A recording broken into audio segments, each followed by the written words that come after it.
Subscribe now and press the bell icon.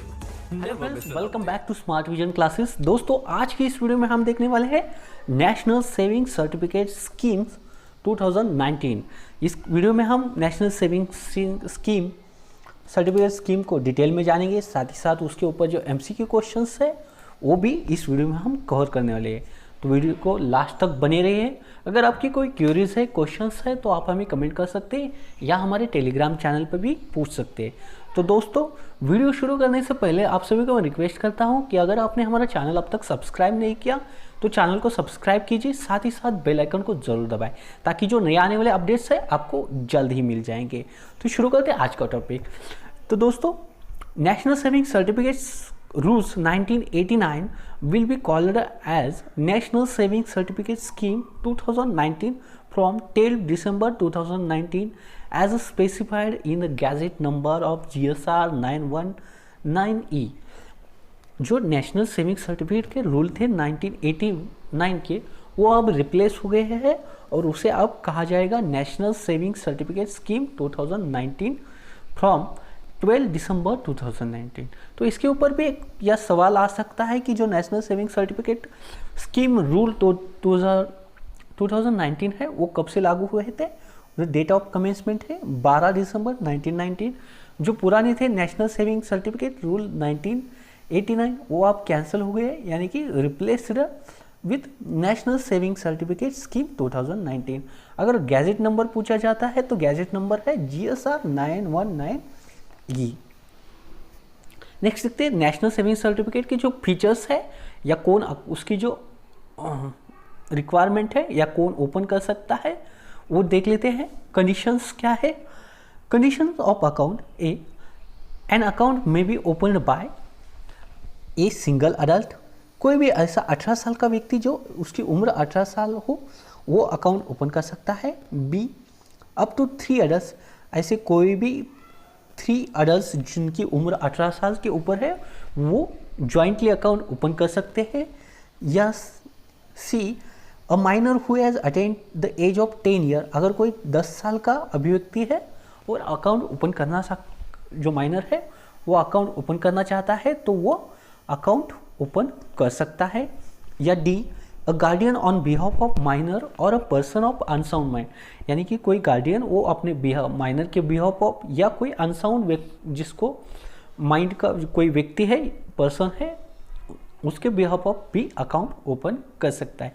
तो हमने देखा कि कौन सा सिंगल अडल्ट ओपन कर सकता है, ज्वाइंटली कर सकते हैं अप टू 3 अडल्ट। ये आपको ध्यान में रखना चाहिए, ज्वाइंट अगर हो तो मैक्सिमम 3 अडल्ट ओपन कर सकते हैं। सी, माइनर जिसकी उम्र 10 साल के ऊपर है वो भी अकाउंट ओपन कर सकता है।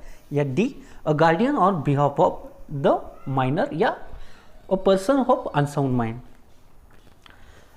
नेक्स्ट है, an account shall be opened with minimum deposit of 1000 or any sum in multiple of 100 rupees and there will be no maximum limit। तो जो आपको जो NSE अकाउंट ओपन करना है तो उसके लिए मिनिमम जो रिक्वायरमेंट है वो 1000 है और उसका जो मल्टीपल है 1000 से अगर कोई भी ऐसी अमाउंट जो मल्टीपल इंटू 100 हो वो तो जो है मल्टीपल इंटू 100 और there will be no maximum limit. तो यहाँ मिनिमम लिमिट है वो मिनिमम है वो 1000 है, मैक्सिमम है वो नो लिमिट है। आप कितना भी धनराशि इसमें जमा कर सकते हैं, उसके लिए कोई लिमिट नहीं है। और जो उस अमाउंट जो है वो मल्टीपल इंटू 100, यानी कि आप 101 नहीं कर सकते, आपको जो है वो इंटू मल्टीपल ऑफ 100 ही अमाउंट ओपन करना होगा। नेक्स्ट देखते हैं column number point number 3, an individual may open any number of single और जॉइंट अकाउंट्स, यानी कि कोई ऐसा व्यक्ति जिसको अगर अकाउंट NSE के है वो 1 या 2 या 3 या एनी नंबर जिसको जितने ओपन करना है अकाउंट ओपन कर सकता है। नेक्स्ट देखते हैं द प्रेजेंट रेट ऑफ 6.8 पर एनम फ्रॉम 1 अप्रैल 2020 टू 13 सितंबर 2020। जो ये इंटरेस्ट रेट है वो 6 पॉइंट पर एनम है और ये इंटरेस्ट रेट 1 अप्रैल 2020 से जो सितंबर तक है वो यही रेट अभी करंट पे चालू है। आपको कभी जब एग्ज़ाम के लिए आप जा रहे हैं या कोई इंफॉर्मेशन जो करंट इंटरेस्ट रेट का जो क्वार्टरली सर्कुलेट होता है उस हिसाब से ही आपको क्वेश्चंस आ सकते हैं। पॉइंट नंबर 5 देखते हैं, depositor will be paid principal amount with interest after 5 years. Depositor को जो है वो प्रिंसिपल अमाउंट है वो 5 साल बाद ही उसे पेड होगी विथ इंटरेस्ट। तो ये 5 साल का उसका लॉकअप पीरियड है, ये भी आपको ध्यान में रखना है। नेक्स्ट देखते हैं, a certificate of annual accrual of interest shall be issued by the account of office of the account holder as GSR 919E dated 12 दिसंबर 1990।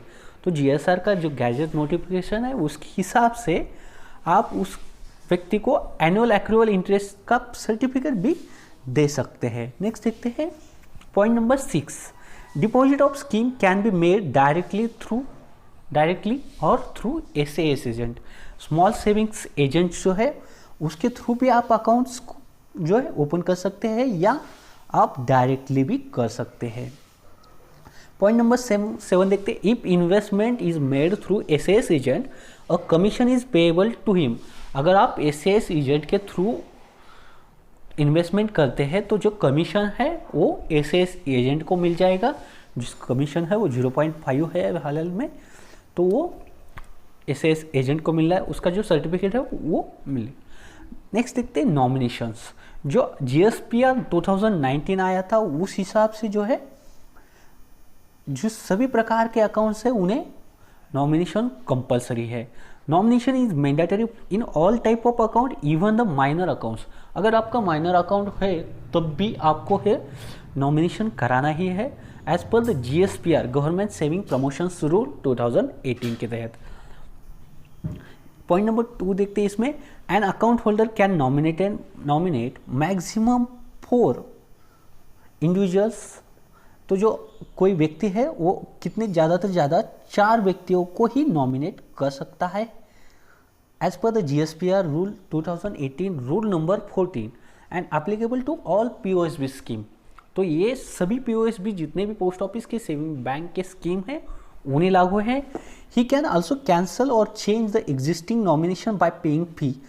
अगर वो कैंसिल करना चाहता है, कोई चेंज करना चाहता है जो एग्जिस्टिंग नॉमिनेशन है, तो उसे फी पेड करनी पड़ेगी 15 plus GST as per the SP order number 3/4 2020। जो SP ऑर्डर 3 आई थी 2020 की, उस हिसाब से अगर वो नॉमिनेशन वेरी करता है, कैंसिल करता है, चेंज करता है, तो उसे फी पेड करने की पड़ेगी 15 plus GST।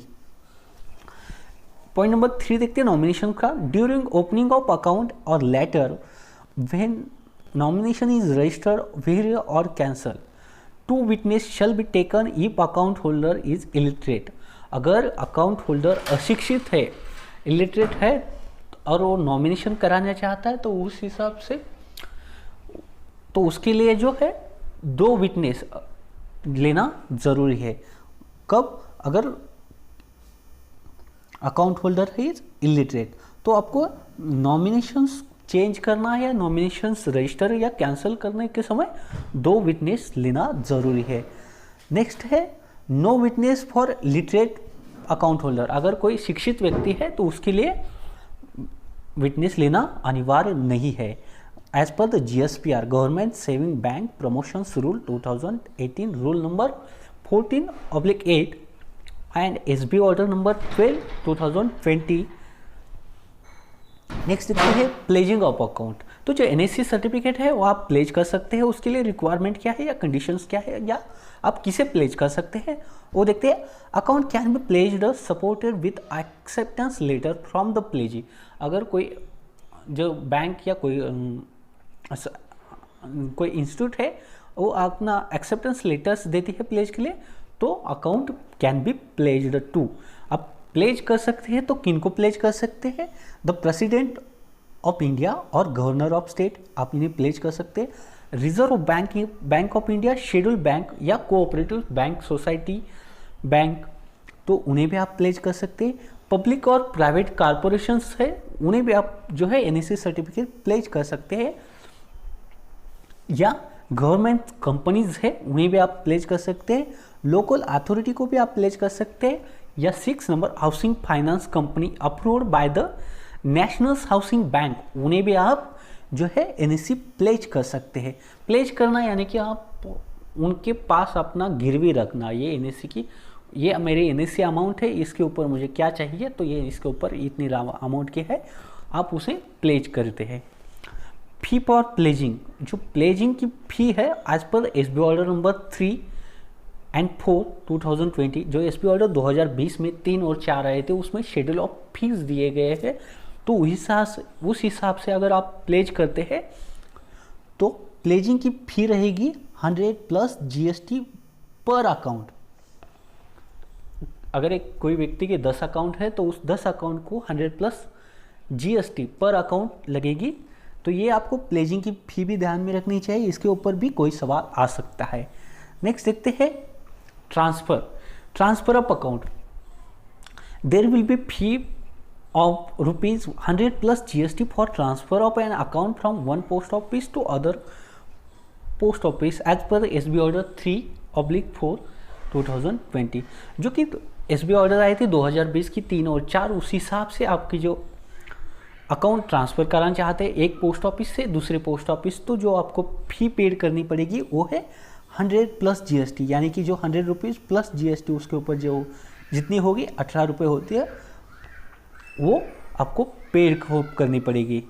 Next, transfer of account will be done at HO only where the account stand, और in the case account stand in sub office, account will be transfer by HO in whose jurisdiction this sub office is working.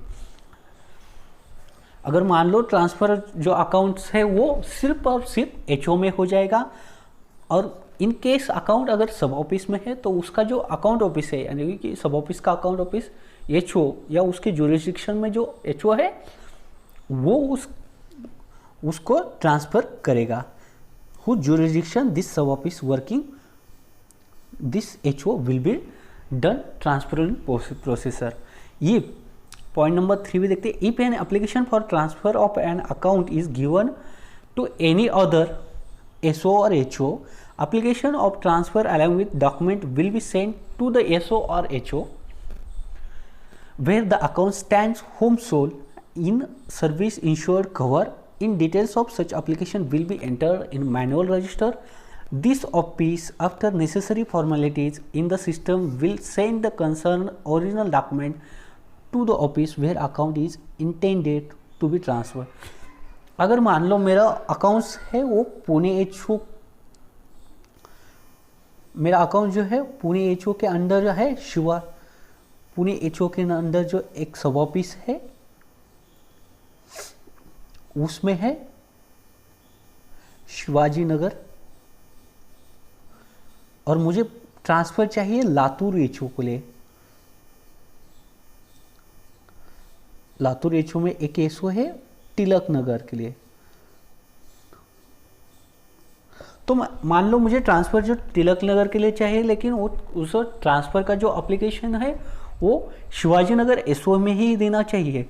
लेकिन मैं if an application of transfer is given to any other, मैं अगर तिलक नगर सब office में अगर application transfer का जमा करता हूँ तो तिलक नगर का जो पोस्ट ऑफिस है उस एप्लीकेशन को रिसीव करेगा, उसके ऊपर जो जितना भी है डॉक्यूमेंट्स है रिक्वायर वो देखेगा, उसके बाद उसे सर्विस इंश्योर्ड कवर में वो डायरेक्टली शिवाजी नगर SO और पुणे HO या दोनों में से कोई ऑफिस को वो भेजेगा, और उसकी जो एंट्री है मैनुअल में वहाँ के ऑफिस ट्रांसफ़र के जो रजिस्टर है उसमें करेगा।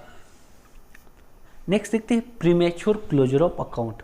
तो जो नेशनल सेविंग सर्टिफिकेट है उसका प्रीमेच्योर क्लोजर नहीं होता, वो लॉक इन पीरियड में रहता है 5 साल के लिए। लेकिन कई ऐसे केसेस है जिसमें प्रीमेच्योर क्लोजर देना पॉसिबल है। An account can not be closed prematurely accept under the following conditions. कई ऐसे एक्सेप्शनल केसेस है उसमें हम प्रीमेच्योर क्लोजर कर सकते हैं।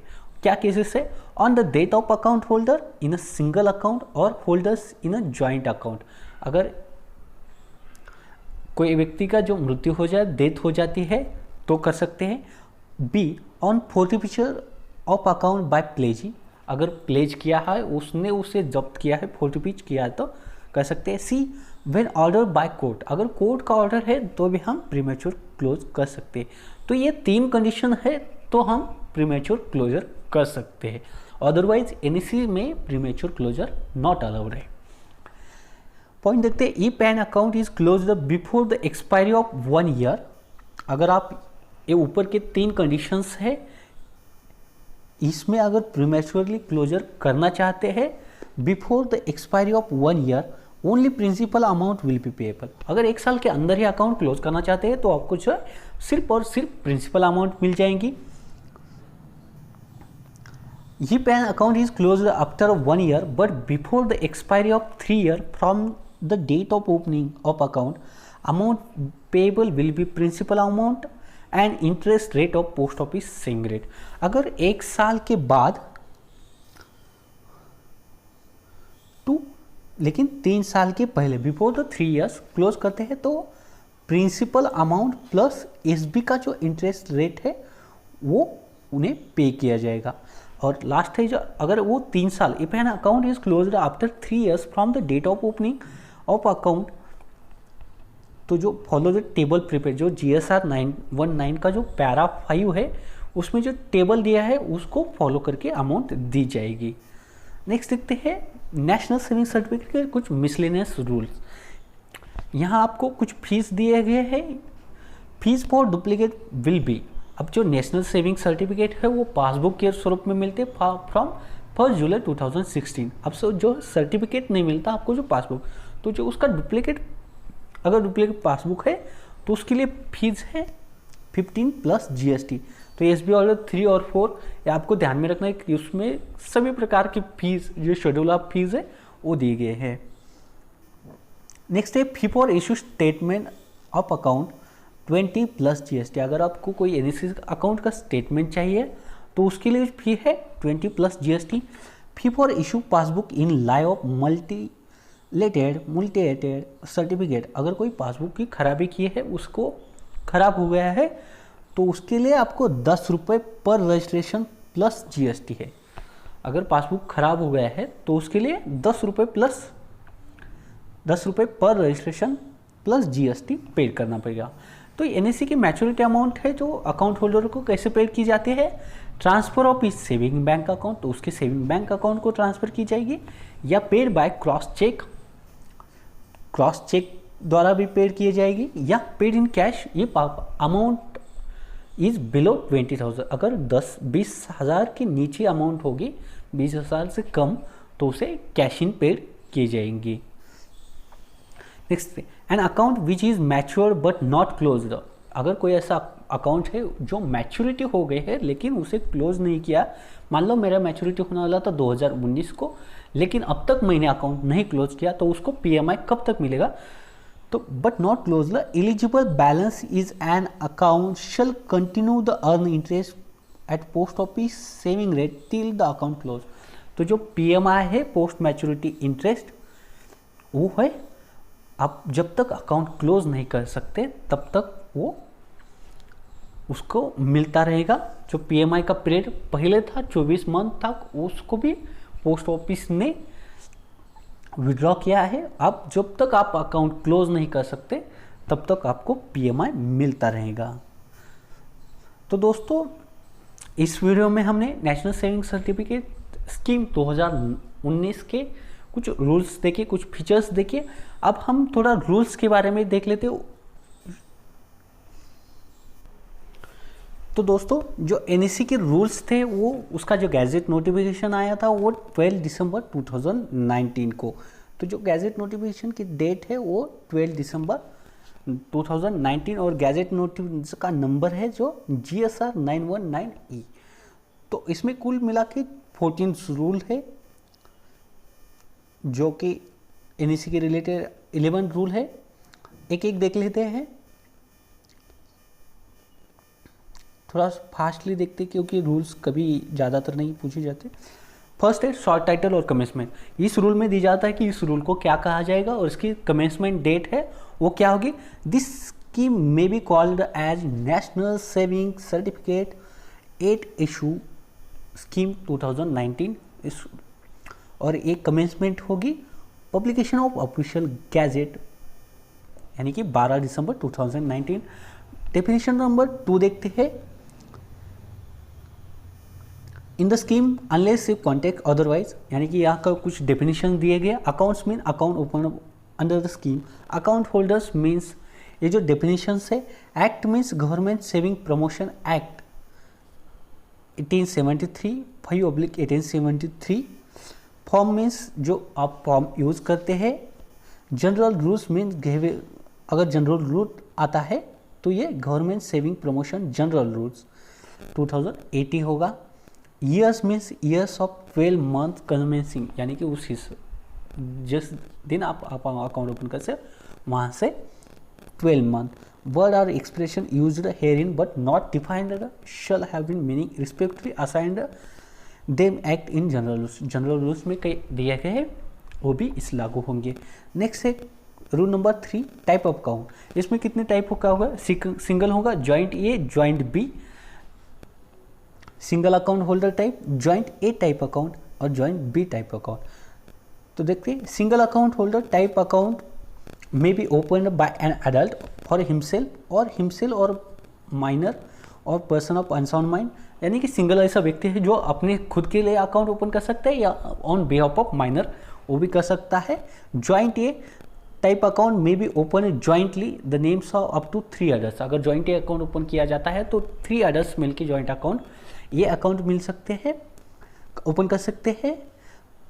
या जॉइंट बी, वो भी सेम, जॉइंट में account, joint B type account may be open jointly in the name of up to 3 others payable to any of them.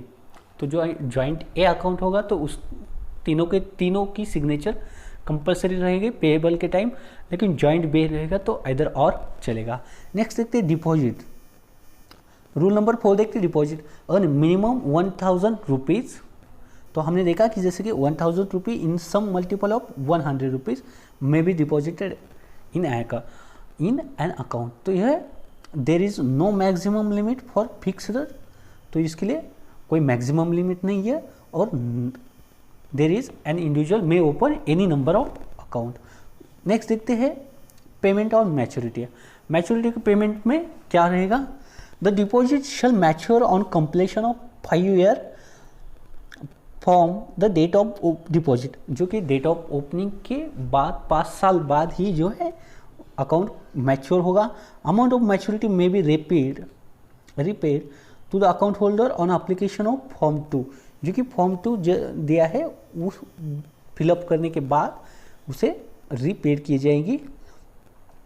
The maturity value of an account open with 1000 rupees shall be 1462 rupees and 54 पैसा and proportionate for deposit made. तो जो amount दी थी वो 2019 का जो current rate था उसके हिसाब से अब जो मिलती है ये वेरी हो जाएगी। अ certificate of annual accrual interest shall be issued bye account office. अगर कोई व्यक्ति अकाउंट ऑफिस को एनुअल एक्रूअल इंटरेस्ट का रिक्वायरमेंट करता है तो उसे दी जाएगा। नेक्स्ट देखते हैं rule number 6 pledging of account. तो जैसे कि हमने देखा हम प्लेज कर सकते हैं, लेकिन किसको, तो जो है president, reserve bank, local authority, housing finance, ये उनको प्लेज कर सकते हैं। तो प्लेज करने के लिए जो है, प्लेज करने के बाद ट्रांसफर एज सिक्योरिटी ये आपको पासबुक के ऊपर लिखना है, और अगर वो रिलीज कर देते हैं तो ट्रांसफर बैक ये भी आपको लिखना है। अ ब्लाइंड और person with physical infirmity making him incapable of operating up account may pledge his deposit through any illiterate individual who he authorise for the purpose. कोई ऐसा व्यक्ति है जो ब्लाइंड या कोई इलिटरेट है या अनसाउंड माइंड का, तो उसका जो उसने ऑथोराइज किया है उसके थ्रू भी प्लेज कर सकता है। नेक्स्ट देखते हैं rule number 7 premature closure of account. The account shall not be closed before maturity except in the following cases. तो हमने जो 3 केसेस दिए थे कि डेट ऑफ डेट, फोर्टफिच या प्लेज किया जाए या कोर्ट का ऑर्डर होगा, तो ये 3 केस होंगे तो ही हम अकाउंट क्लोज सकते हैं.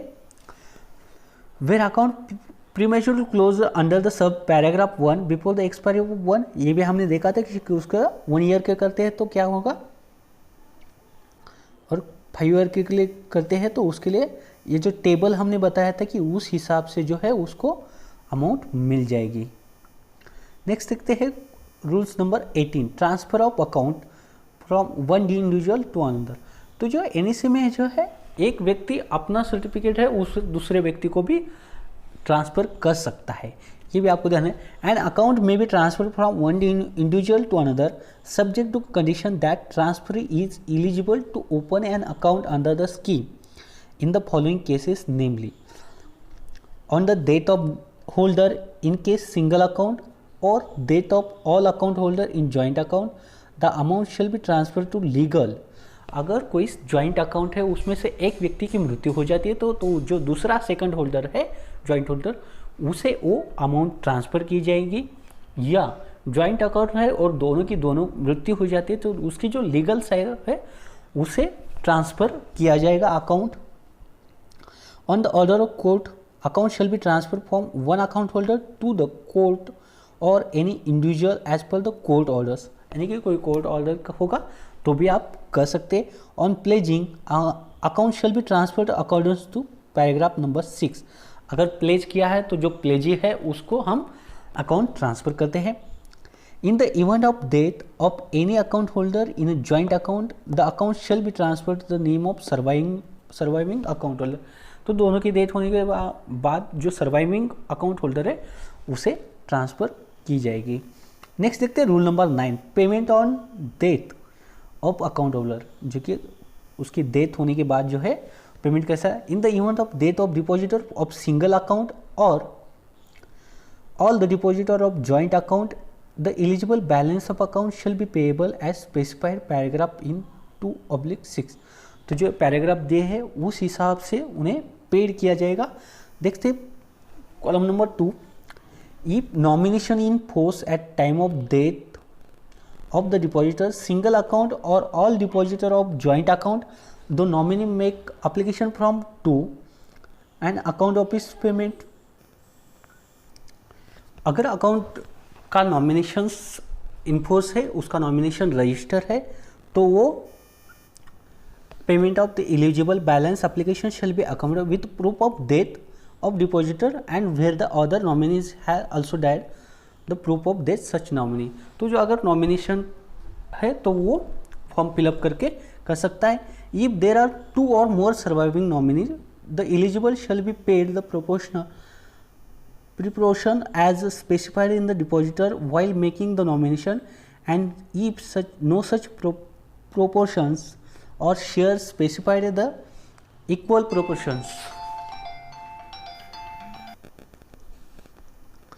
अगर 1 से 2 नॉमिनी है और उनको इन्फोर्स भी है लेकिन उनका जो शेयर है वो अकाउंट ओपनिंग के जो टाइम जो है शेयर उनका शेयर नहीं दिया गया था कि किसको कितना शेयर है, तो उनको जो है इक्वल शेयर्स में उन्हें पेमेंट किया जाएगा. नेक्स्ट देखिए column number 4, if nominee die his specified share in the eligible balance shall be distributed among the surviving nominee in the same proportion as per specified. अगर कोई एक नॉमिनी की मृत्यु हो जाती है तो उसका शेयर से बाकी को जो नॉमिनी है उनको दिया जाएगा. Where the surviving nominee is minor, the payment shall be made to a person appointed by the depositor to receive such payment, and if no such person has been appointed, to the guardian of the minor.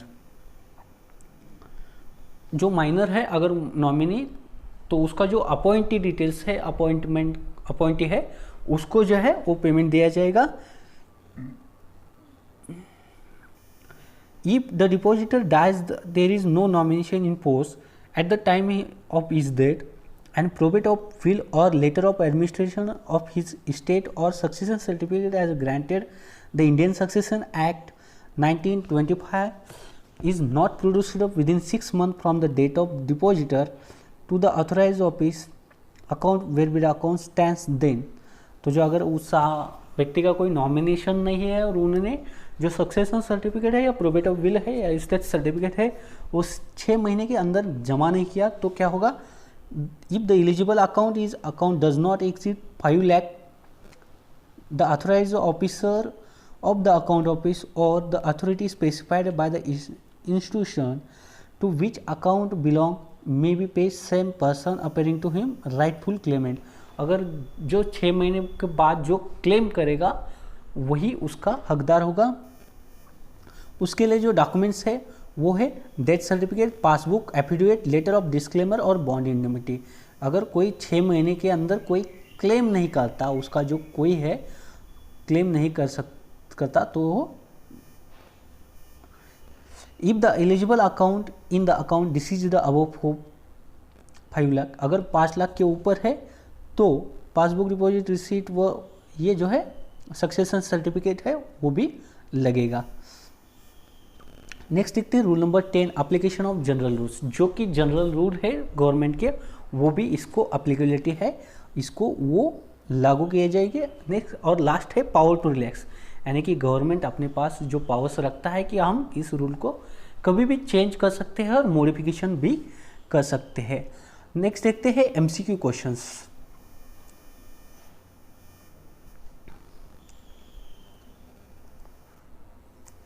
तो इस video में हम देखने वाले MCQ questions,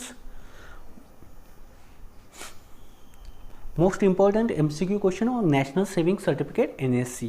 question number 1 देखते हैं। Maturity period will be dash dash in case of NSC purchased on और after 1 December 2011। जो कि 1 दिसंबर 2011 से अगर उसके बाद अगर आप एनएससी परचेस करते हैं तो उसके लिए मैच्योरिटी पीरियड क्या रहेगा। ऑप्शन है ए 4 ईयर, 5 ईयर, 6 ईयर या 10 ईयर। तो उसके लिए जो है पीरियड रहेगा 5 ईयर, तो इसलिए सही आंसर है answer B 5 year. Next question देखते हैं। Minimum amount to open NSC certificate. NSC certificate account open करने के लिए कितना मिनिमम है। ऑप्शन है 1000 into multiple 100, 10,000 and multiple 1000, 200 and multiple 100 या नन ऑफ दिस। तो अगर मिनिमम जो है एनएससी अकाउंट ओपन करना है तो उसके लिए मिनिमम है 1000 एंड मल्टीपल इंटू 100। तो इसलिए सही आंसर है आंसर ए। नेक्स्ट देखते हैं question number 3। As per the provision under the national saving certificate rules 2019 there shall be only one deposit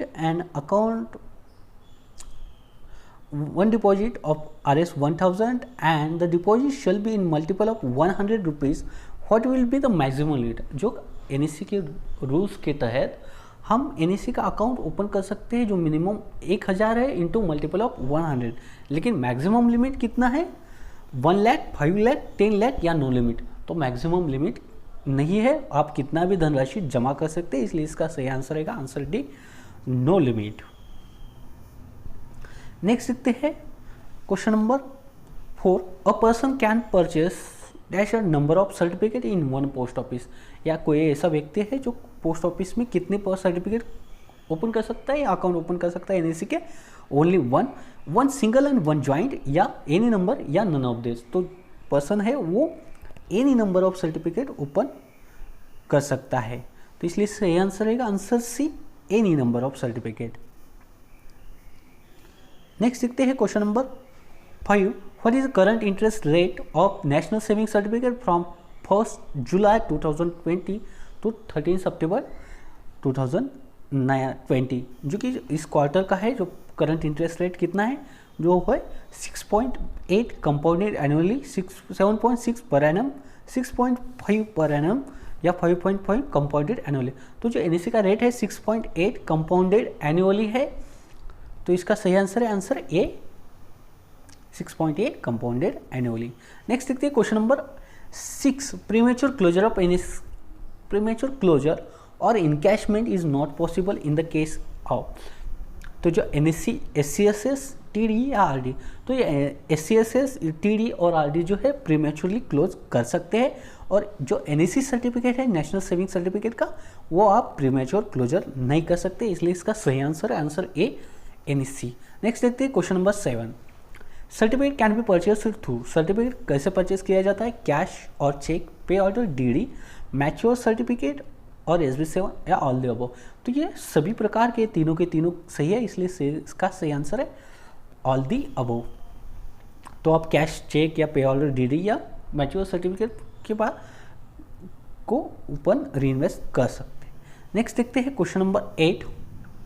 pledging of NSC certificate to as a security in the name of, option A president और governor, या B the reserve bank और cooperative bank, या C both A and B, या D none of this. तो इसके ऊपर के दोनों को कर सकते हैं, इसलिए इसका सही आंसर रहेगा answer C both A and B.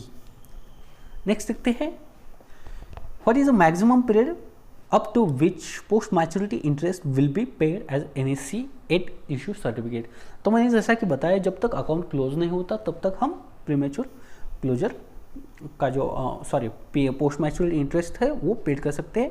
Option है 24 मंथ, 12 मंथ, 6 मंथ या एनी पीरियड। तो जब तक अकाउंट क्लोज नहीं होता तब तक हम PMI देते रहेंगे, तो इसलिए इसका सही है answer D any period. Next is the question number 10। What is the maturity value of NSC denomination of RS ₹1000 purchased during the period from 1st April 2020 to 30 September 2020। अगर 1st April 2020 से सितंबर के तक कोई एनएससी सर्टिफिकेट 1000 का purchase करता है तो उसकी जो मैच्योरिटी अमाउंट हो वो कितनी रहेगी?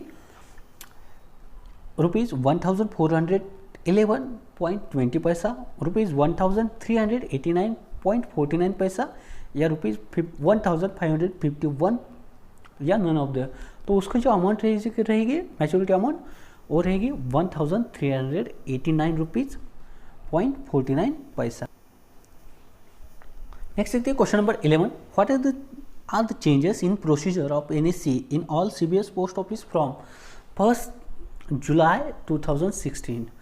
तो जो है कौन से जो चेंजेस हुए थे, ऑप्शन देखते हैं। Same common AOA form will be used to purchase NSC।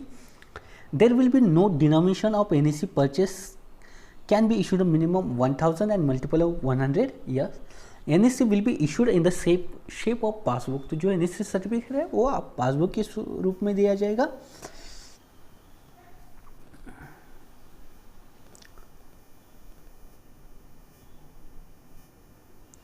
NSC है जो 1 जुलाई 2016 से जो है वो पासबुक के शेप में दिया जाएगा।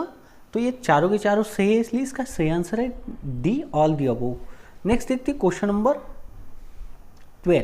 What is the pledging fee और NSC सर्टिफिकेट। जैसा कि हमने देखा कि NSC की प्लेजिंग फी है जो 100+ GST, इसलिए इसका सही आंसर है आंसर सी 100+ GST। नेक्स्ट देखते हैं question number 13। NSC is issued in the shape of passbook from. तो NSC जो है पासबुक के फॉर्मेट में कब से इशू हो जाती है? फ्रॉम 12 दिसंबर 2020, 1 जुलाई 2016 या 1 दिसंबर 2011 या नन ऑफ दिस। तो जो है 1 जुलाई 2016 से है वो NSC पासबुक के शेप में इशू की जाती है। नेक्स्ट क्वेश्चन देखते हैं question number 14। What is the interest payable NSC which is closed before 1 year due to the date of depositor. यहाँ आपको पूछा गया है डेट ऑफ डिपॉजिटर, ये ध्यान में रखना है क्योंकि NSC प्रीमेच्योर क्लोज नहीं हो सकती। तो बिफोर द 1 ईयर अगर आप वो क्लोज करता है तो उसके कौन सा इंटरेस्ट रेट मिलेगा? ये SB interest, B no interest, NSC interest rate या नन ऑफ दिस। तो जो उसको है वो कोई इंटरेस्ट नेट रेट नहीं मिलेगा, उसको सिर्फ प्रिंसिपल अमाउंट ही मिलेगा, इसलिए इसका सही आंसर है answer B. Next is mark the incorrect options. Nomination facilities available, yes is this is correct. Any of number of account can be open, तो एनी आप कर सकते हैं। Account can be transfer from one post office to another, ये भी कर सकते हैं। Income tax benefit facility is not available for NSC। तो income tax facility high NSC के लिए लागू है, इसलिए इसका सही आंसर है आंसर डी। नेक्स्ट देखते हैं question number 16। There shall be only one deposit of not less than dash dash rupees and sum of multiple of dash dash rupees in national saving certificate. तो NSC का जो minimum और into multiple पूछा गया है, तो 200 200, 100 100, 1000 and 1000 या D 1000 and 100। तो इसका सही आंसर है आंसर डी, जो मिनिमम अमाउंट है 1000 इंटू मल्टीपल ऑफ 100। नेक्स्ट देखते हैं question number 17। What is the limit for sanction death claim case of NSC without nomination by LSG sub post master? अगर कोई एलएसजी सब पोस्ट मास्टर है, वो NSC का death claim case है, without nomination sanction करना चाहते हैं, उसके लिए लिमिट है 5000 रुपीज़। इसलिए इसका सही आंसर है आंसर ये। नेक्स्ट देखते हैं next question number 18। Which of the following Finacle menu used for pledging of NSC certificate? जो कि हमने पिछले टीडी के वीडियो में देखा था, जो प्लेजिंग के लिए मेनू यूज़ किया जाता है वो सभी के लिए सेम है। अगर आपने वो वीडियो देखा होगा तो इसका सही आंसर आपको पता होगा, आप हमें कमेंट कर सकते हैं।